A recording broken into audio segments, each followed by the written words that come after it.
Hello, everybody. Welcome to another episode of the LitRPG podcast. I'm Ramon Mejia, here to bring you the latest LitRPG news, reviews, and, of course, author interviews. This week is episode number 251 of the show.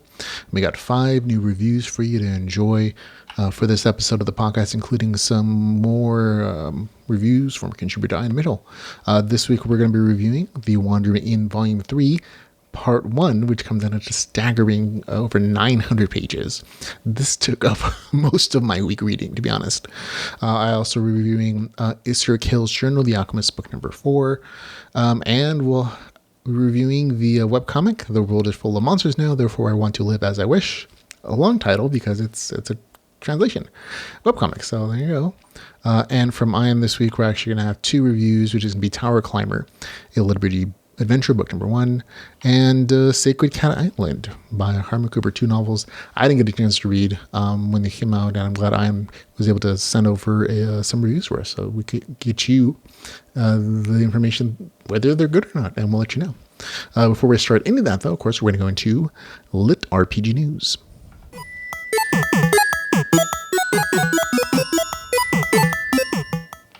And in LitRPG news, we got a couple of great stories for you. The Discardium series by Dan Serglinoff is now on Kindle Unlimited, all 5 books, and the upcoming books are apparently going to be slated to join that program immediately as soon as they get published, according to the publisher Magic Dome Books. And this is one of those things that it seems like it's a traditional move for this publishing company and some other people who do translations from works that are established in other countries to hear that they actually they don't join Kindle Unlimited, and that might be because they have the works actively somewhere else, or they just feel like they need to recoup the cost for the translation work before they put it out on a more large scale platform or sell platform, or thank Kindle Unlimited, which may reduce their individual profits for each individual read, but opens up to a much larger audience. So it is a decision for the publisher, but in this case, it's to your benefit as the reader if you're in the Kindle Unlimited program,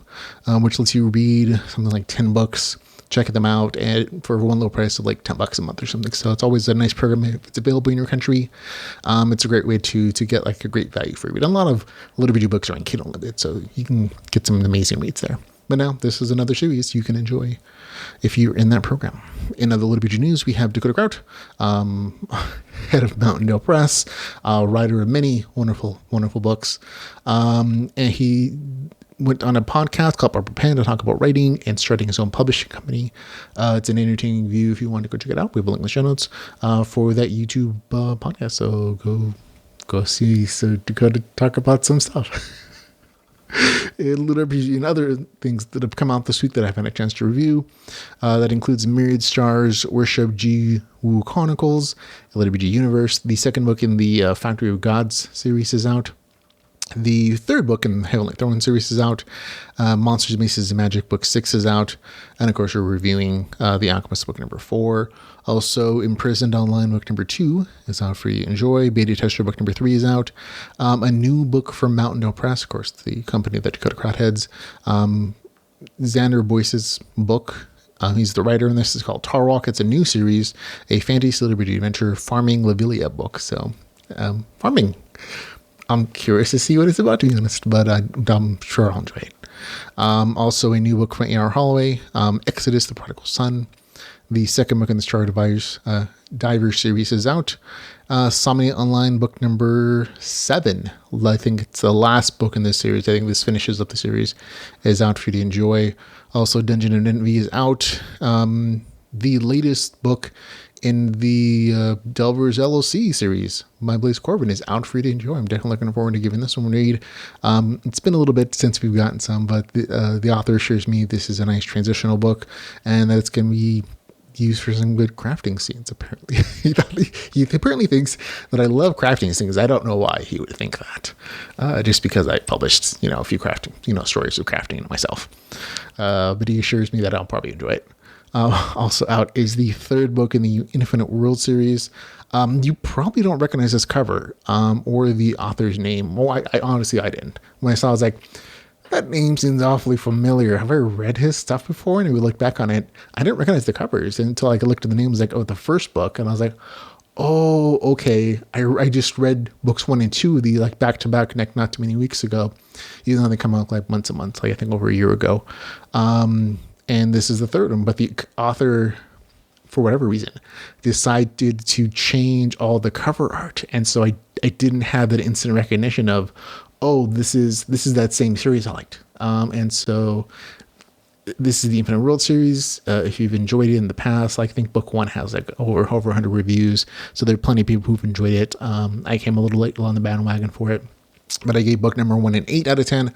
I gave book number 2, I think, a 7.6 or something, because it was had a little less plot development. But I'm definitely looking forward to reading book number 3. And I'm only giving it so much time because I think a lot of people might not recognize that it's come out if they're just looking at the cover art. So just beware. Also out now is Darklands Online, a new series from a new author. The 5th book in the Light Online series for fans of that particular series. Also a new book from Artificial Jelly. It's called Artificial Jelly. Had to double check on this one to make sure it wasn't plagiarized. Because the cover art the cover art says by Materia Blade, but the actual author name says something else. So I had to check it on Roto to see, was this plagiarized? And the author was next to say, oh, no, this is just me. I'm just recycling my cover that I had already had from online. So there you go. In new LitRPG audiobooks, we get a couple titles out for you. Dinosaur World. Also the Labyrinth of Tartarus, the 3rd book in the Eternal Journey series. The 4th book in the Dungeons & Noob series called Noobtown is out for you to enjoy. Book number 5 in the Underworld series, Vampire Arcade, is out. Tree Guardian, Divine Sea, book number 2. Also Respawn, book number 5. And Hidden Wishes, books 1 through 3 is a compilation. My Tao Wong is out. And I actually missed the one from the end of last month. But it was Dungeon Fairy, book 2 in that particular series is out for you to enjoy.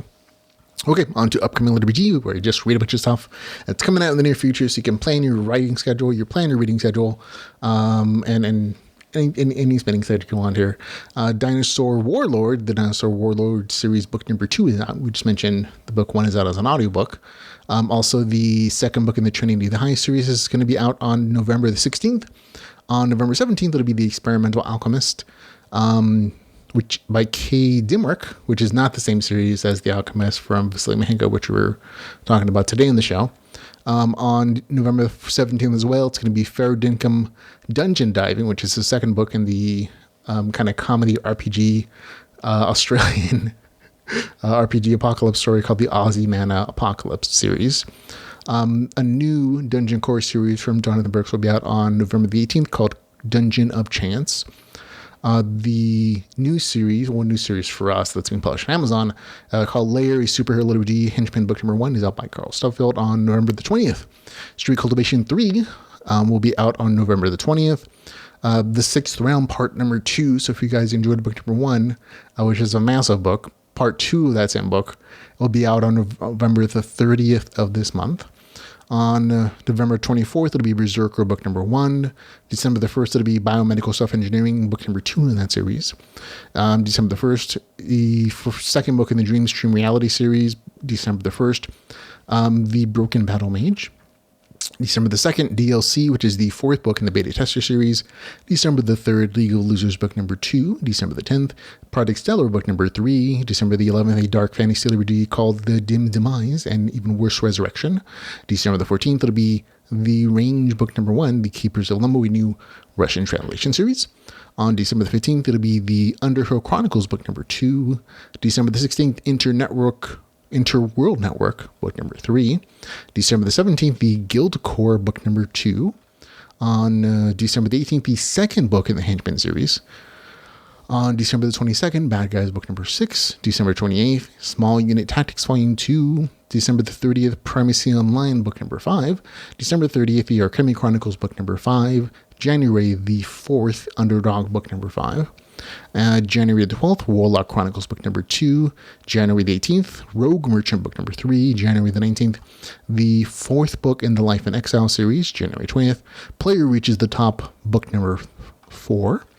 And last but not least, January 31st, it'll be Ascension, the League of Legends Online, book number 8. So all the stuff that knows coming in the near future up until the end of January for you to check out onto the new releases and reviews.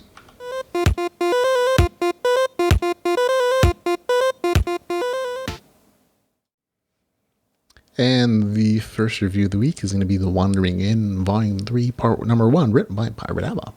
It is 974 pages, a massive volume here. It's $2.99. It is not on Kindle Unlimited, so just be aware of that. It also is, though, free on the internet, on the website. I think it's thewanderinginnet.com. Don't quote me, though. You can look it up, though. We could check out the author's Patreon. It's there for free, basically. So, number of places you can get it for free. The author does put it up for people who specifically like Amazon as a platform. So here it is. The author's description: no killing goblins. So reads the sign outside of the Wandering Inn, a small building run by a young woman named Erin Solstice. She serves pasta with sausage, blue fruit juice, and dead acid flies on request, and she comes from another world, ours. It's a bad day when Erin finds herself transported to a fantastical world and nearly gets eaten by a dragon. She doesn't belong in a place where monsters attacks are a fact of life and where humans are one species among many. But she must adapt to her new way of life or die. In a dangerous world where magic is real and people can level up and gain classes, Erin Solstice must battle somewhat evil goblins, deadly rock crabs, and hungry necromancers. She's no warrior, no mage. Erin Solstice runs an inn. She's an innkeeper. Okay, and so I think that's just the standard novel description for all the volumes. I don't think the author's changed that at all. The Wandering Inn is a serial story that's published online and again collected together for novels published on Amazon. It's the reason it's on Kindle Unlimited. But because of that format, there isn't always a cohesive plot throughout the novel. Instead, you get breaks from the main series characters and their adventures for fascinating novella-length story arcs with one-off characters that may become something more later, as was the case with Ryoka, the writer in the story. This may annoy some readers who prefer the traditional 3-act structure, but I adore every single chapter as the storytelling is gripping and the short story breaks add so much great world building. And they're not really short story length. They're because this is such a massive volume of pages, over 974, I believe.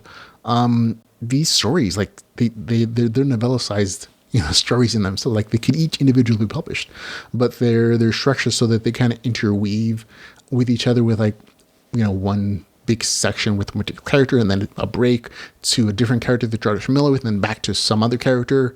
And so it flips around as far as points of views in different story arcs.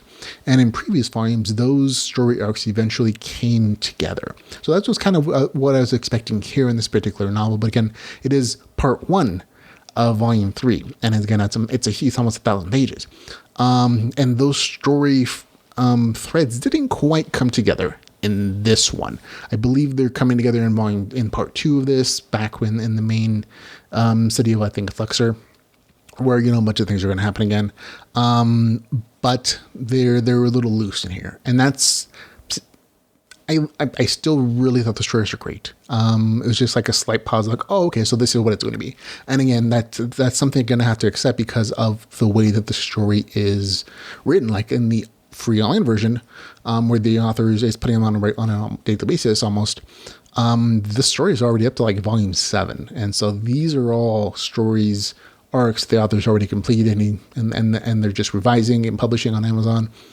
And so the author already knows where everything's going. And so they're cutting these story arcs in some way that's going to be at least partially satisfying, in showing some kind of arc. But at the same time, not being too big of a volume, because if the author put out the entire 3rd volume at once, you get 2,000 words, and that's a massive amount for anybody. It might be more than most people are going to go through, except for nerds like me. But again, each individual story, whether it's with the main characters who are in the main arc, Aaron, the innkeeper, or somebody else, or new characters which are introduced, and there are a couple in this volume. Each story is just well thought out. It's well speculated. It weaves in the RPG mechanics from the world building like so well, and the storytelling is just wonderful. I really do enjoy this entire series. In this particular series, I think my favorite story arc was for a doctor, and again, all the titles like Doctor and Keeper are all like game mechanic titles, classes, and this story took the kind of concept of what it would be like to be a medical student sent to a fantasy RPG world. The character doesn't have magical healing powers or medical knowledge, only her medical knowledge and her own version of the Hippocratic Oath, and more practice on the wounding than she ever imagined. It was this like great speculative story that combined the RPG skill gaining of I want to say healer because that had infers magical powers, and the character definitely does that, with a kind of World War I war situation where there's like wounded after wounded after wounded coming through, and she has limited resources to try to get them through it. And I just love that combination of that kind of rapid class growth that didn't depend upon magic, but still gave you like this reasonable RPG class growth that improved your skills as a doctor. And I thought it was like for me at least, the best kind of, novella in this volume of the story. But all the other arcs in the story are still very interesting. They're well told. And again, it was a little just off when I realized, these aren't going to come together yet, because it is a part one. They're probably going to go into part two. But again, that's a small and then didn't really detract at all. I really still enjoyed all the other, story arcs for the different characters in this, whether they're recurring characters or new characters, whatever the case is. So overall, just great storytelling. And I enjoyed every minute of my multi-day read as I tried to burn through over 900 pages in less than a week. So for me, it gets a score of 8 out of 10. That's a great review score for me. The Wandering Inn, Volume 3, Part Number 1, with a score of 8 out of 10. And next up we have is Kale's Journal, The Alchemist, book number 4, written by Vasily Mahenko. This is 323 pages, $6.99. It is available on Kindle Unlimited. And here's the author's description. These were dark times for Talon Vasilich. The 12-year-old alchemist, he's been banished from the Empire. The Academy has summarily dismissed him. The deadly killer had been dispatched to hunt him. He'd been dropped all the way down to level 1, but while there weren't many adults who would have been able to cope with the litany of problems Talon was facing, they weren't him. And he had help, 2 mentors, his girl, and a friend. Not only that, but there was an ancient journal hidden somewhere in the Academy's Dean office that he held the secret to locations of the dragon's blood. It was time to drop by and get their hands on it. All they had to do was clear one small hurdle. How are they going to get into the planet's most heavily guarded building? So there we go. Full disclosure, I received a advance copy for review. I purchased a copy when it became available. This is an interesting story. Books 1 through 3 in this series kind of have a nice arc that does kind of like tie off a number of storylines. I think another major storyline is tied off in this particular 4th book in the series, but there's also like a mid and front section that kind of felt a little out of left field in some respects. And I don't want to spoil what it is, but the storyline of the game mechanics definitely take a shift towards town building and kingdom building, and it's well done and everything. There's plenty of numbers and information as far as like development goes, and plans and structures, and even some like town defense stuff where like a wave of monsters come in and the main character and his group have to defend against them. But for a good like portion of the story, I was like, why does this exist here? This wasn't one of those things where it was kind of foreshadowed, or it's like, this is something there's always going to be planned. And the author may have planned it himself, but I didn't get that sense from the first 2 books in the series. And I was kind of curious like what the point was, because after a lot of that section is like revealed, then it goes back to like the storyline that the novel description talks about, which is like, we go back to the academy, we got to get this thing to like fulfill this quest line that's been talked about since the beginning of the series, and that felt very much like in line with this is part of that plot line. This is a quest line that's being tied off and finished up as it should be. It's been a little bit, but it's not like to the very end of the story we're like, okay, that town building stuff makes more sense now. It's set up for book 5, where it's going to come through like a lot more importantly. So the author's really just doing setup for it. But regardless of what that was, it was still an enjoyable story. It was just that for a good portion of it, some of it didn't make sense as far as like what the author was going to do with it. The mechanics were set up well. It had plenty of action and adventure and all that good stuff that's been part of the series. But because I felt a little lost as far as like its purpose for a good portion of the story, it wasn't quite as enjoyable. And that's one because the reader was like, I felt just a little bit confused as to what the point was. And so whenever I have the feeling, I'm just not enjoying it as much as I guess I had hoped. It's still an interesting story. I had a good time with it. It's just not my favorite in the series. But by the end of the story, I was like, oh, okay, now I get that. But I'm kind of reviewing it as an overall product and not just, oh, the end had a nice actiony twist like it normally is in the series that explains everything. I still have to take into consideration my earlier confusion about where the plot line was going, what it's going to do with this telling stuff. And now I understand it. But again, taking into consideration on the whole, it's going to get like a slightly lower score for me, but still good in the good section. It's still a 7. Going to be a 7.3 out of 10. Still an entertaining read. Again, just not my favorite in the series. So it's going to just a few decimal points off. So instead of being 7.5, which is like right in the middle, good, just like couple points off because of just, me not enjoying it quite as much because I was confused for a little bit. But overall, again, still very enjoyable read for anybody who's a fan of the series. I think they'll enjoy it still. So 7.3 out of 10 for Iskar's Journal of the Alchemist, book number 4. And next we have The World is Full of Monsters Now, Therefore I Want to Live as I Wish. This is, I think it's like 12, 13 chapters now at this point. It's free. It's fan translated. There is no official English publisher. There is an ebook version of this as well, which I will link in the show notes. But I'm reviewing the webcomic version. The description of it is, on his way home from his office, the main protagonist drove and ran over a big dog. At that moment, he heard the sudden sound of a voice in his head. The monster has been subjugated. Gain experience points. Before anyone knew, the world has changed. Monsters appear in this game-like world where levels, skills, and status exist. This is an adventure where the modern world becomes fantasy and where the main character protagonist has to strive for his survival. Okay, this is an RPG apocalypse story. It's an RPG apocalypse story where the story focuses on how the main character survives, kills monsters, and deals with other survivors. The story in general, it's a little on the darker side, but there are definitely some cutesy moments of it. So I want to say it's, even looking at the cover, like, oh, the art's a little cutesy, but there are definitely still some dark points. So it doesn't abandon like the apocalypse side of this at all. There's, again, just like this a periodic like light tone that kind of, it was enjoyable for me, but it only balances out some of the darker moments. The main character gets pets, exploits the heck out of an inventory system, and takes the stealth class route. It's a good story with action. Each chapter, the main character doesn't make dumb decisions to save people and play the hero and stays true to the apocalypse part of the story. So I had a good time with it. Actually, I look forward to like new chapters when they come out. The chapters are updated, I think, on a couple weeks to a month basis. So it's the release schedule is a little more longer than I like, but still I had a good enough time that I don't regret, investing, the reading, and I hope it continues to get translated so I continue to enjoy the story.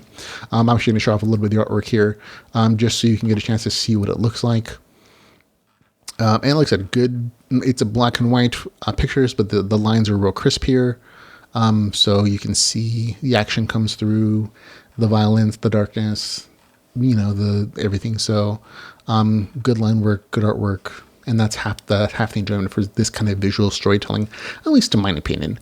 And again, it is a nice RPG apocalypse story where you get powers and abilities and levels. So you still get the nice RPG progress progression. So there we go. That's my review for The World is Full of Monsters Now, Therefore I Want to Live as I Wish, with a score of 7.8 out of 10. And next up, we have Ian's Picks of the Week. This is a segment of the show where we have a contributor, Ian Mitchell, a longtime LitRPG community member who reads and reviews as much as me, or more sometimes. He's been nice enough to send us some of his reviews for things that I may not have reviewed myself, or just as an alternative viewpoint to my own stuff. And generally, we have similar styles, and I definitely trust his opinion, even for stuff that I haven't read personally. And so this week, he's given us a couple of reviews, and that's going to include Tower Climber, a LitRPG adventure, book number 1 by Jacob Tanner. He gives it a score of 8 out of 10, which is a great review score for him. He says, power up and climb the tower.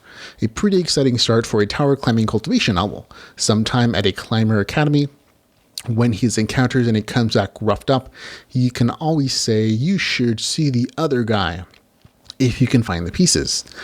Still a low-ranking climber, he has an OP talent. I like his female partner's pet. Off to a good start. I hope the series does well and continued.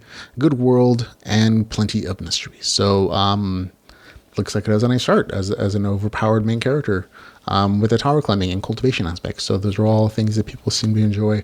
I tried reading this. I couldn't get into it, and there are other things for me to read this week, but I'm glad that I was able to read it and that he thought it was great. He gives it a score of 8.0 out of 10. He also read this book, Sacred Tower Island by Harmon Cooper, and sent in a review. He says, a magical time. I had a great time on Sacred Cat Island, suitable for a younger crowd. It had an anime feel to it. 2 younger boys wandering around a community populated by retirees and cats. There are many mysteries to discover. It reminded me a bit of the town parts of Kingdom Hearts without the combat. The nature of this world is hinted at. But this isn't necessary to enjoy the adventure. A bit of danger. The POV of the book is the older of the 2 brothers. I enjoyed it. I did have a bit of a Studio Ghibli film feel. A bit of magic and mystery around everyday life. May the next book come out soon. The first book felt like a complete story. Light LitRPG mechanics and mainly track the growth of the main character. I'm looking forward to the audiobook release later this year with a score of 8.9 out of 10. So almost an amazing book for our contributor, Ian Mitchell.